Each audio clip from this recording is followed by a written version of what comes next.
มีแต่แห่แล้วทุกคน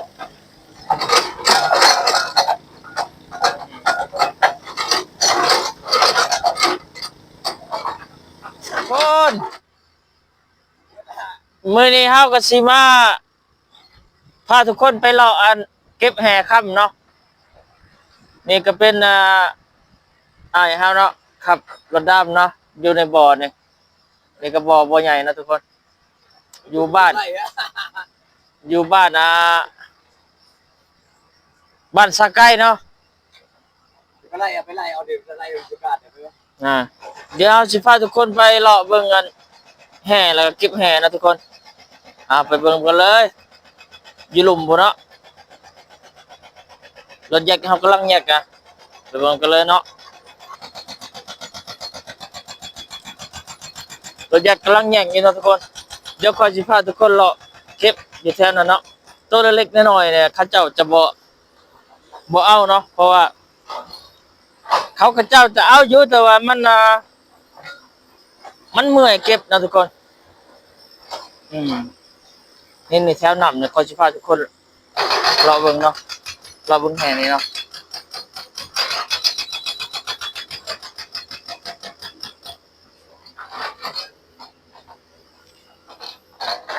นี่ทุกคนเบิ่งเด้อคอยสิพาทุกคนรอเบิ่งเด้อหลอกเก็บแห่เนาะมงกระเจ้าไม้จะมีแห่ทุกคนนะเจ้าสีแดงใส่จะมีแห่เนาะมาในบัดนี้นี่เห็นแล้วทุกคนเห็นแล้ว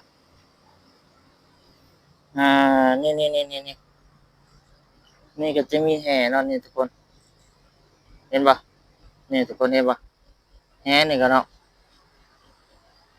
นั่นก่อนนะกระแมนทุกคน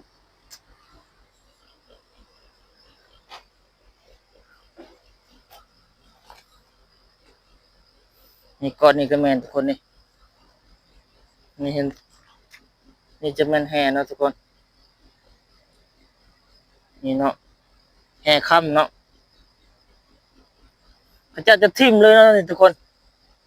ทิ่มเลยเนาะนี่เนาะก้อนนี่กระแมนนี่ทุกคน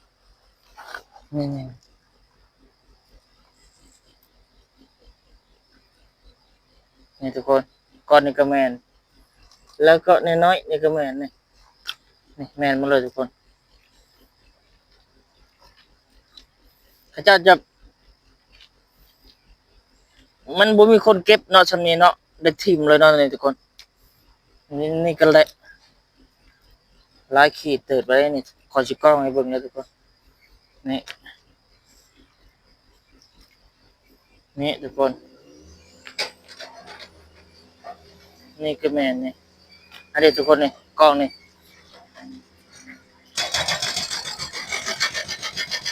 ก็แม่นทุกคนนี่ก็จะเป็นแห่เนาะ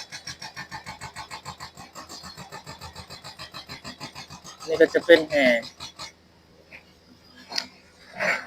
ถ้าทุกคนเลาะเก็บแห่เนาะวันนี้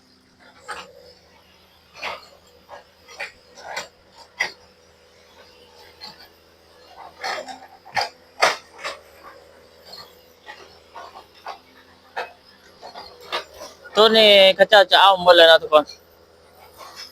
มงไอ้น้องเขาสีดนะจะเป็นนั่นมีแห่เนาะทรายใหญ่ๆเนาะ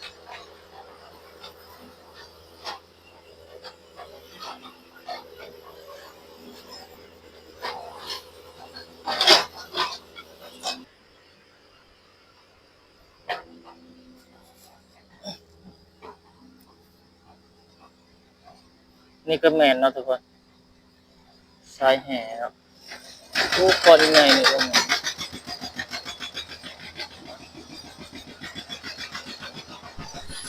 ไปสิพาทุกคนไปเบิ่งกันตัวใหญ่ในมองกันเขาเจ้าแยกกำลังแยกอยู่เนาะทุกคนจะมีทรายใหญ่อยู่เนาะ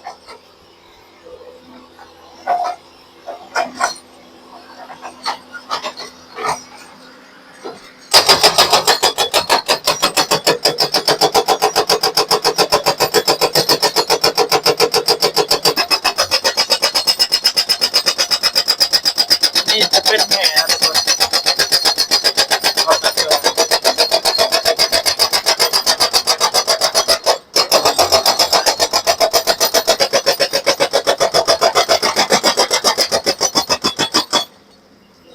สายใหญ่เนาะอยู่หันเนาะใหญ่เนาะทุกคนโอ้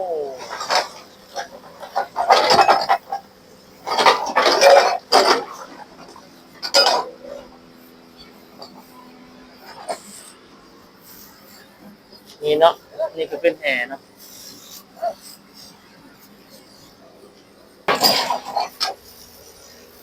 ตัวนั้นบ่มีแห่เนาะตัวนี้มีแห่เนาะคนเก็บอยู่เนาะทุกคนนี่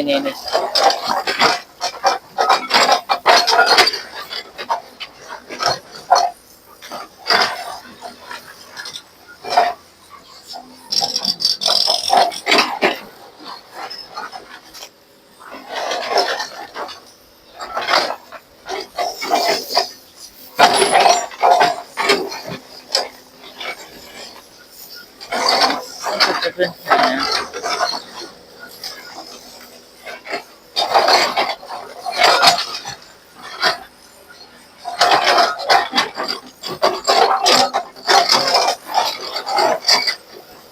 มงคลสีดนะก็เป็นแห่นะทุกคน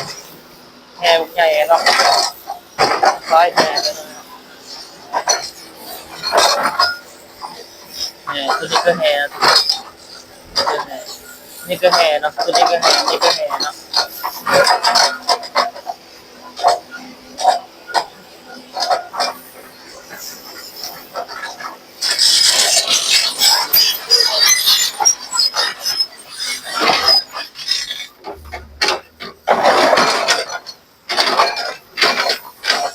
กิจการทำกำลังเก็บยังมีแห่นะทุกคน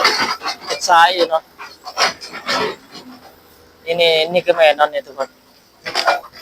เป็นแห่เนาะตัวนี้เป็นแห่มาเลยนี่จะเป็นแห่มาเลยเนาะ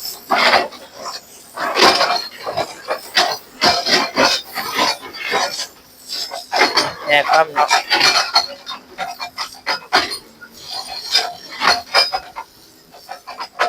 แห่ครับนะทุกคน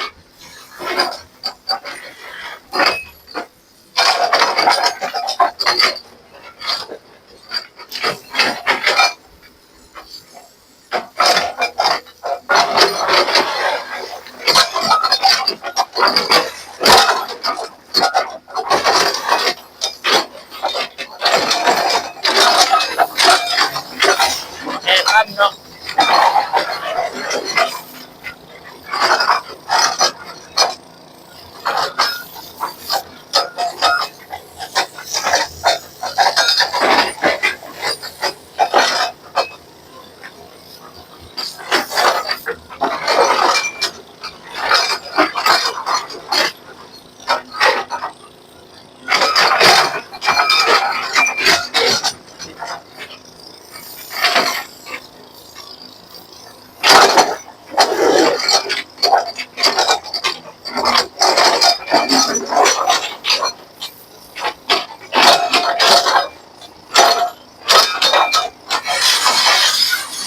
สิประมาณนี้เนาะทุกคนให้เบิ่งสายแห่เนาะการเฮ็ดเวียกของไอ้น้องเฮาแล้วก็การเอาแห่ของไอ้น้องเฮาเนาะ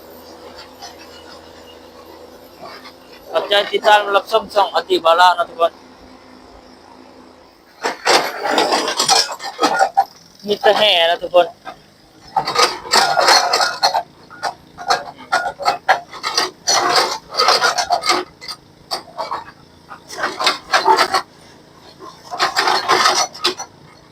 แม่มาเลยเนาะแม่มาเลยเนาะนี่เนาะจะแห่แม่มาเลยเนาะตัวใหญ่เนี่ยก็แม่นะทุกคนตัวใหญ่เนี่ย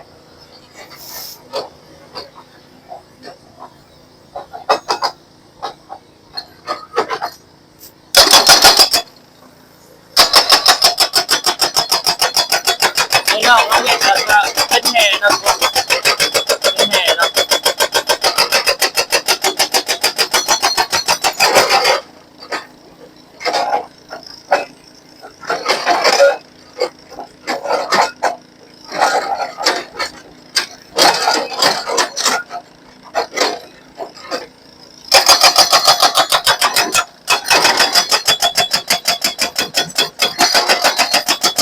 แห่มาเลยนะทำไม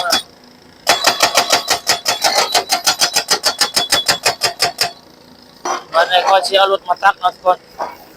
รถมาตักมาแบบนี้เนาะ แห่มาเลยเนาะแห่มาเลยเนาะขาวๆแห่มาเลยนี่จะแห่ทุกคนกล้องตัวนั้นก็แห่เลยเนาะ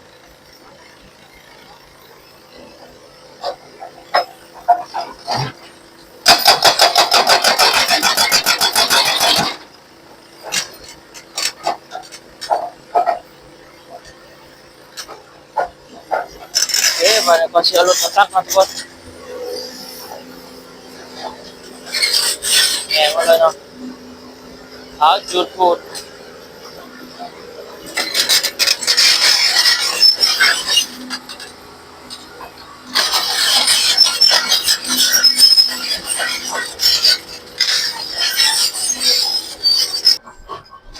บาได้เอามาเชียร์รถไปตั้งมาทุกคน